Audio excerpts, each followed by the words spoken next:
Senang bertemu kembali Bapak Ibu Saudaraku yang terkasih. Dalam suasana pagi ini kita menikmati karya Tuhan atas kehidupan yang kita jalani. Mari kita sejenak beribadah, bersyukur atas anugerahnya. Kita bernyanyi dari Kidung Jemaat nomor 362 ayat yang kedua. Aku milikmu Yesus Tuhanku. Aku hamba-Mu, Kau sucikanlah oleh kasih kurnia. Hingga jiwaku memegang teguh kehendak-Mu yang mulia. Raih daku dan dekatkanlah pada kaki salib-Mu. Raih daku, raih dan dekatkanlah ke sisi-Mu Tuhanku. Kita berdoa. Benar Tuhan, kami adalah hamba-Mu dan Engkaulah yang mempunyai kehidupan kami.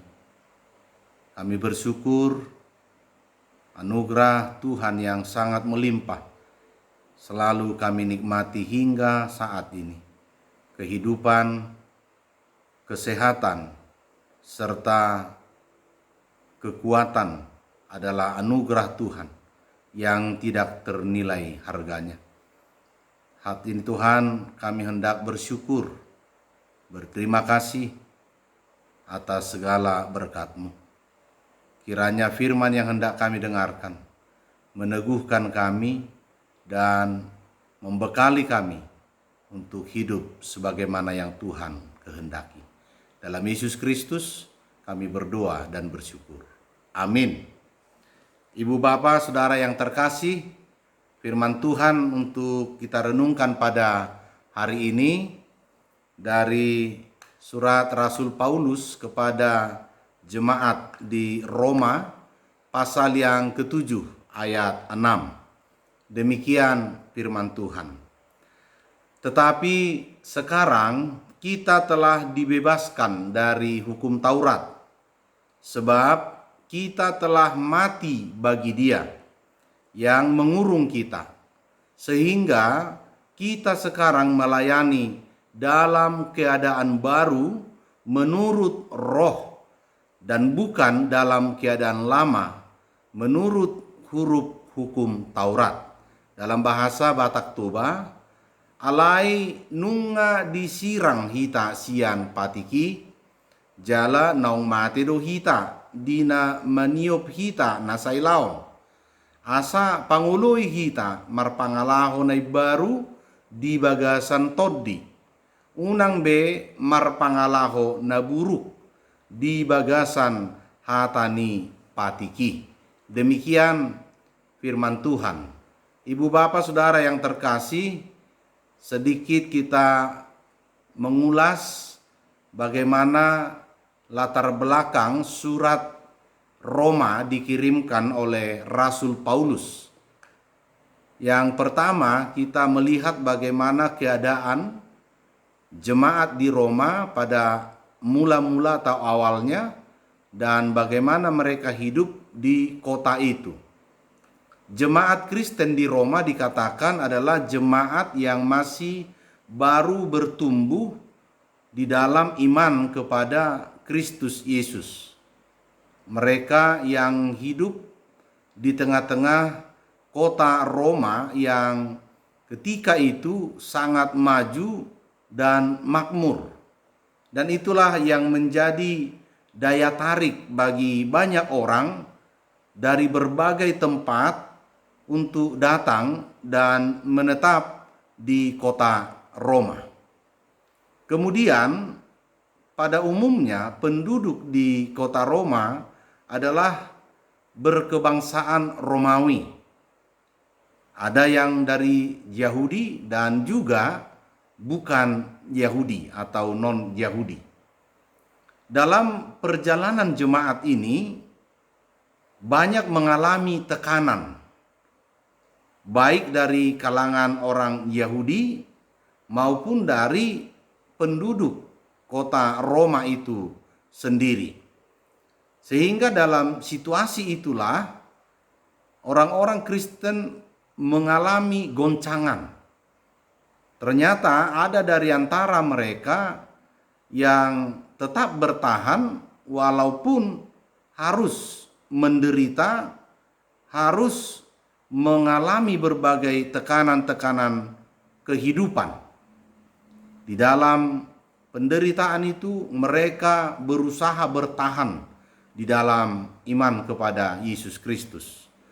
Akan tetapi sebagian orang juga yang pada akhirnya tidak lagi bisa bertahan, akhirnya memilih untuk melepaskan imannya dari Yesus Kristus. Dari latar belakang inilah boleh kita lihat bagaimana Rasul Paulus mau mengajak jemaat itu untuk hidup dan benar-benar menggumuli imannya yang telah menerima pembaharuan, menghadapi kehidupan yang penuh gejolak atau tekanan. Mereka benar-benar akan mampu ketika hidup di dalam iman yang benar, iman yang kuat, sehingga bukan hanya mereka sendiri yang boleh merasakan, tetapi banyak orang yang menerima sukacita. Saudaraku yang terkasih dalam Yesus Kristus, sehingga keadaan ini juga semakin memberikan pemahaman bagi Paulus untuk lebih mendekatkan atau memahami keadaan mereka. Ternyata di tengah-tengah jemaat di Roma juga ada kelompok dari mereka yang terdiri dari kelompok Yahudi atau Kristen Yahudi dan Kristen non-Yahudi. Ada hal yang sering mereka pertentangkan. Maka dalam surat Roma ini banyak kita lihat pasal-pasal yang membahas tentang hal-hal yang selalu dibenarkan atau diluruskan oleh Rasul Paulus melalui pengajarannya.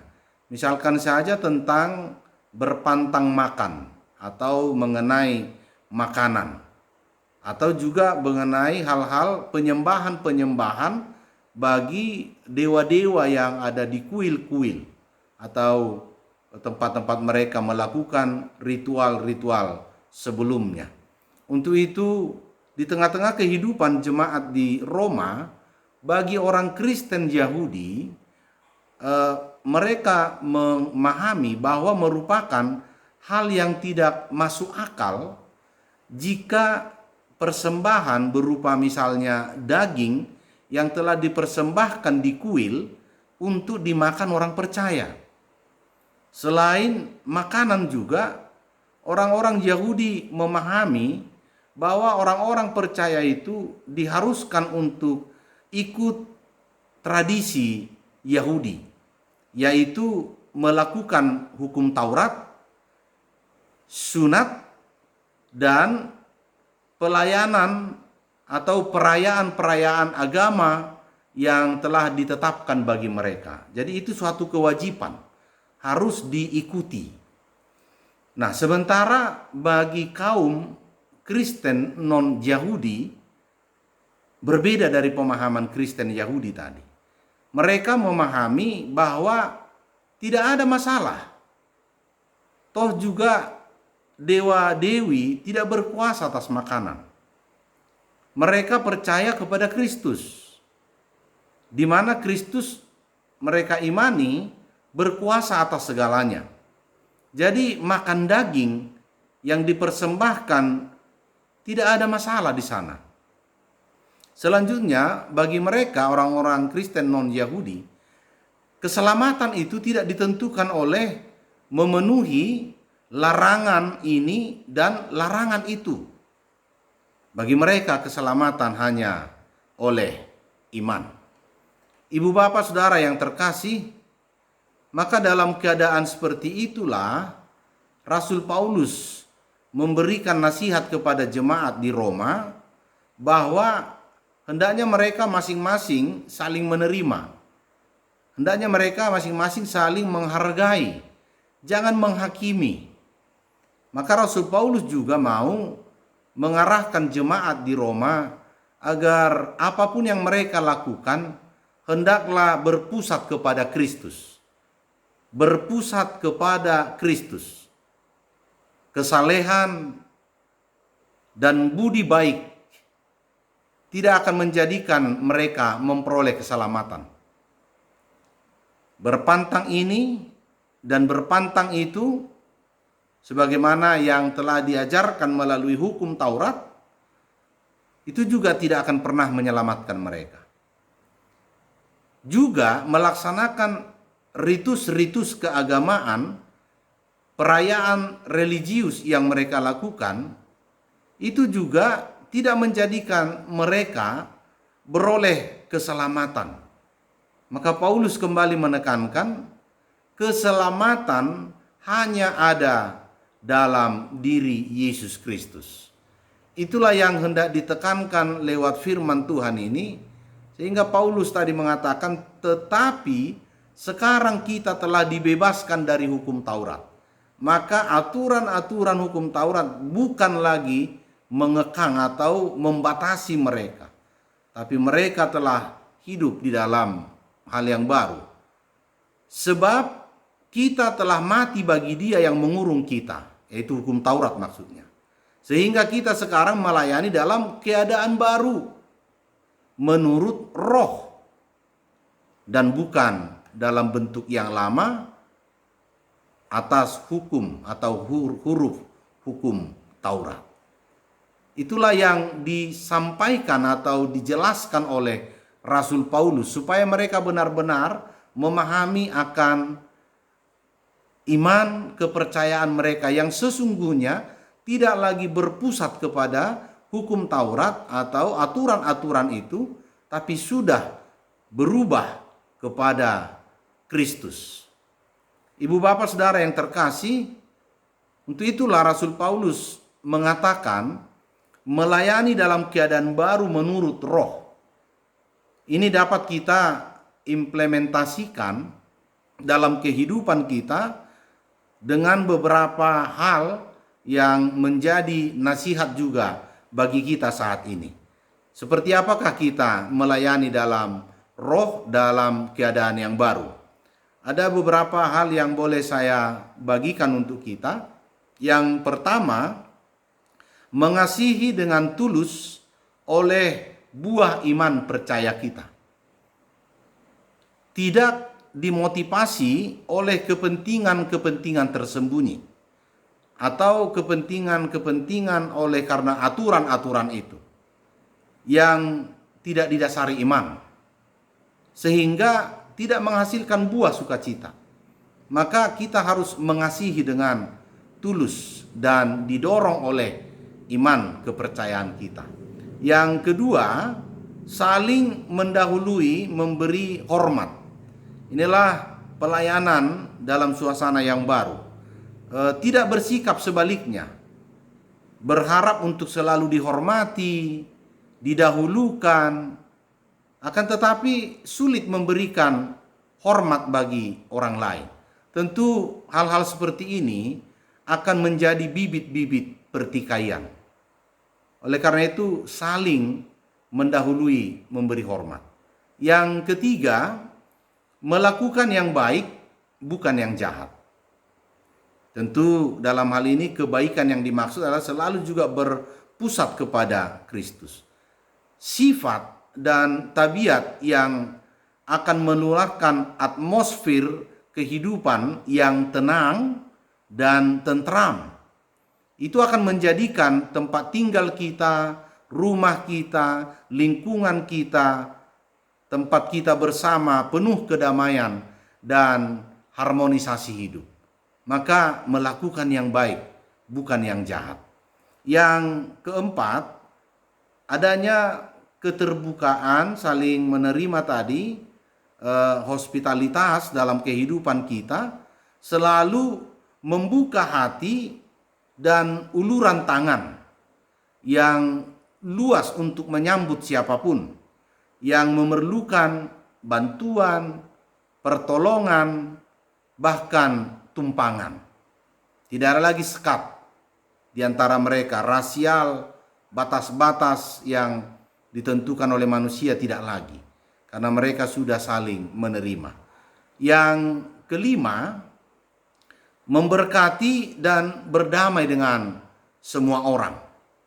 Maka dengan melakukan ini, damai yang dari Tuhan nyata di tengah-tengah kehidupan kita, nama Tuhan Yesus semakin dikenal dan disambut dengan penuh sukacita oleh setiap orang. Ibu bapak saudara yang terkasih, maka kepada kita juga, bukan hanya kepada jemaat di Roma, Rasul Paulus hendak menekankan bahwa iman kita bukanlah iman yang spekulatif. Apa itu iman spekulatif? Yaitu iman yang berdasarkan kognisi, iman yang berdasarkan pengetahuan, baik yang dipelajari atau yang didengar.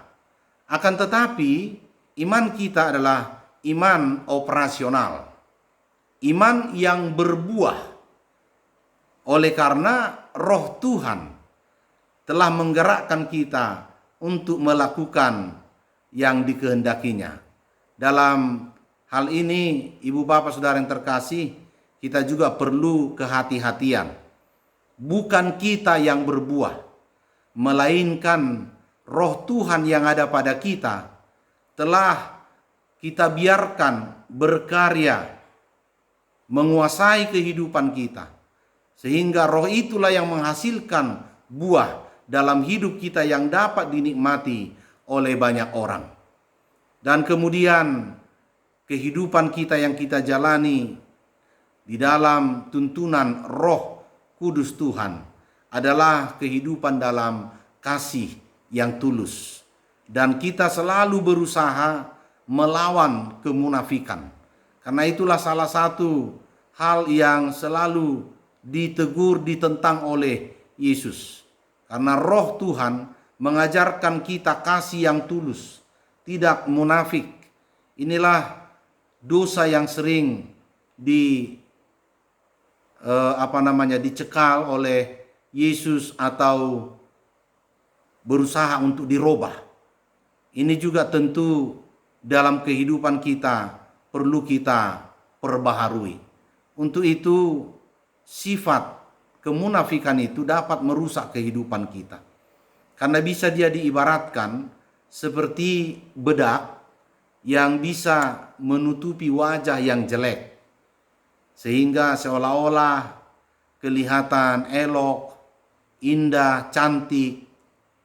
Tentu ini boleh kita bandingkan dengan kehidupan kita pada masa-masa akhir ini yang diwarnai dengan budaya poles. Apakah bahasa yang dipoles, kata-kata yang dipoles, menggambarkan sesuatu sering dipoles dengan berbagai ungkapan-ungkapan. Bahkan juga penampilan-penampilan yang telah banyak dipoles seperti kita katakan tadi. Mungkin orang-orang muda sekarang mengatakan casing saja yang kelihatan indah, tapi isinya sebenarnya sama. Maka orang-orang yang telah melayani dalam kehidupan yang baru, dikuasai oleh Roh Tuhan, bukan seperti itu. Bahwa dari dalam adalah itu yang terpenting. Ada istilah inner beauty, kecantikan dari dalam itulah yang harus terungkap, harus terwujud. Untuk itu ada satu ungkapan yang sangat memiliki makna yang begitu dalam artinya untuk kita gumuli, untuk kita lakukan. Sesungguhnya cara hidup kita yang Kristiani adalah jendela di mana orang lain dapat melihat Yesus. Sekali lagi, sesungguhnya cara hidup kita yang Kristiani adalah jendela di mana orang lain dapat melihat Yesus. Maka hidup kitalah pancaran Kristus yang boleh dilihat dan dirasakan oleh orang lain. Tentu kita bertanya, bagaimana hal ini bisa terjadi? Firman Tuhan yang telah kita dengar, yang kita terima selanjutnya kita jadikan firman kehidupan itu sebagai dasar yang memandu hidup kita dalam memelihara kehidupan berkomunitas bersama-sama saudara-saudara kita, sehingga masing-masing menjaga rencana keselamatan Allah di dalam kehidupan setiap orang bersama sebagai umat Tuhan. Kiranya kita dikuatkan dan dimampukan melakukan firman ini. Amin. Mari kita berdoa.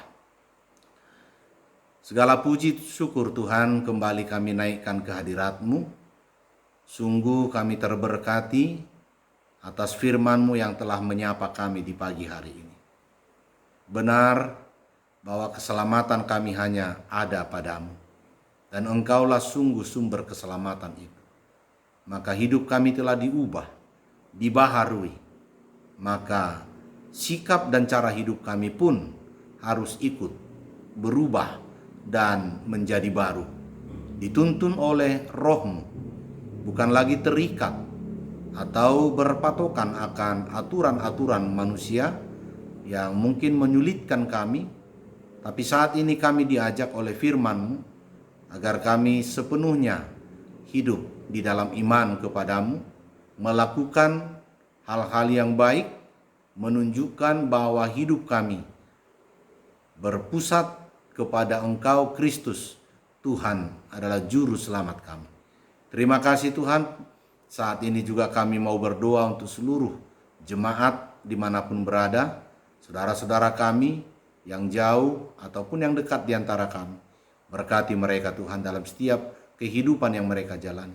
Sekiranya ada yang bergumul dalam kehidupan, pekerjaan, keluarga atau anak-anak, Tuhan tolong mereka Tuhan. Juga suami istri, kiranya Tuhan Engkau memberi damai sejahtera. Jangan biarkan mereka Tuhan di dalam setiap perseteruan, tapi berilah damai sejahtera, hidup yang dikuasai oleh Roh Tuhan. Demikian juga Tuhan dalam menghadapi setiap pergumulan kehidupan. Apakah ada jemaat-Mu yang sedang berduka, juga yang dalam menghadapi sakit penyakit, Tuhanlah yang menolong mereka. Terima kasih Tuhan hari ini, biarlah kehidupan kami serahkan sepenuhnya dalam tuntunan tangan pengasihan-Mu. Ampuni segala dosa kami Tuhan. Dalam Yesus Kristus kami berdoa dan bersyukur. Anugerah Tuhan kita Yesus Kristus dan kasih Allah Bapa serta persekutuan dengan Roh Kudus kiranya menyertai saudara sekalian. Amin. Tuhan menyertai ibu bapak saudara yang terkasih untuk menghidupi firman-Nya hari ini dan melakukan setiap pekerjaan untuk kemuliaan nama-Nya. Tetap menjaga kesehatan. Horas.